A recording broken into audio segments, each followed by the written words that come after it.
new jobs in August. And the unemployment rate fell to 5.2%, the lowest it has been in 18 months.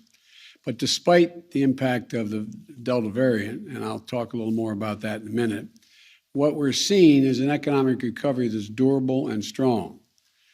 The Biden plan is working. We're getting results.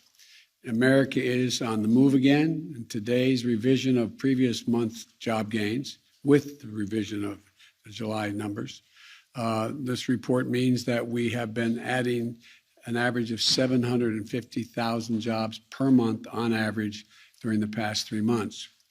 And in the 3 months before I became president, well, we're adding 60,000 jobs a month. Total job creation in the first 7 months of my administration is nearly double any prior first-year president. While I know some wanted to see a larger number today, and so did I, what we've seen this year is a continued growth, month after month, in job creation. It's not just that I've added more jobs than any first-year president, in the first year of any president. It's that we've added jobs in every single one of my first 7 job reports, and wages are going up. Some more jobs, some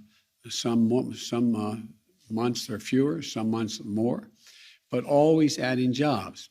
This is the kind of growth that makes our economy stronger and consistent progress and not boom or bust. Our economy grew the first half of this year at the fastest rate in about 40 years.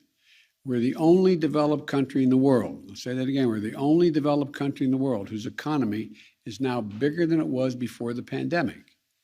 Because of the groundwork we laid with the American Rescue Plan, our vaccination strategy, we're seeing an economy and a job market that can weather the ups and downs of the Delta variant and anything else that comes our way. You know, we have a lot more work to do, as I will discuss shortly, but the facts speak for themselves. Think of where this country stood on the day I was sworn in as president and compare it to where we are today. The number of people filing new claims for unemployment each week is down 57%. Down 57%. Child poverty is down nearly 50%. We're no longer seeing long lines of people waiting for boxes of food to be put in their trunk after waiting for hours, or sometimes up to 2 hours. The unemployment rate is down from 6.3% to 5.2%, and I believe it's going to continue to go down. And it's no wonder that last week's Gallup poll found that 72% of Americans think that now is a good time to find a quality job. At this time last year, that number was 30%. And that's the mark of an economy where regular people can see a place for themselves in the economy.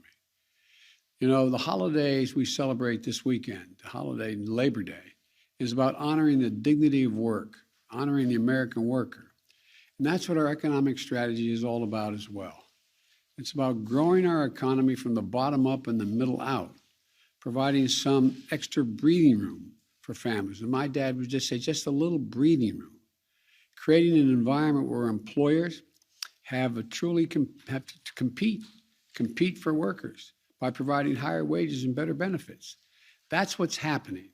Wages are up, especially for working class Americans. Even so, even with the progress we've made, we're not where we need to be in our economic recovery. There are 2 critical tasks ahead this month to get us closer to our goal and to take the next steps in our recovery. And the first, we need to make more progress in fighting the Delta variant of COVID-19. This is a continuing pandemic of the unvaccinated.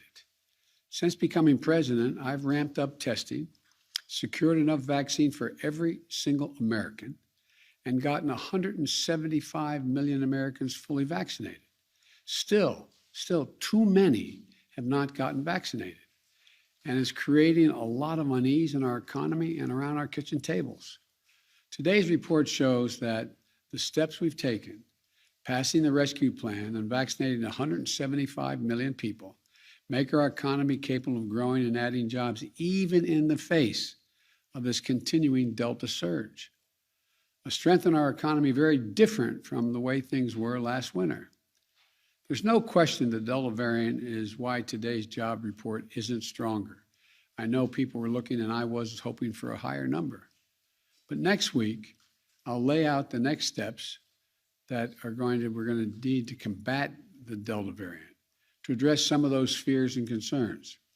I want to talk about how we'll further protect our schools, our businesses, our economy, and our families from the threat of Delta. As we continue to fight the Delta variant, the American Rescue Plan we passed continues to support families, businesses, and communities. Even as some of the benefits that were provided are set to expire next week, states have the option to extend those benefits and the federal resources from the rescue plan to do so. That not more federal taxes, state taxes, but they have the federal money to be able to do that. States continue to have access to a wide array of support, like Help for Schools that are reopening, Help for Child Care Centers to make them available and affordable, and other resources to help our economy get back to normal. The measures we've taken so far have brought America out of an economic freefall, steadied us, and enabled us to grow our economy even as we continue to combat COVID.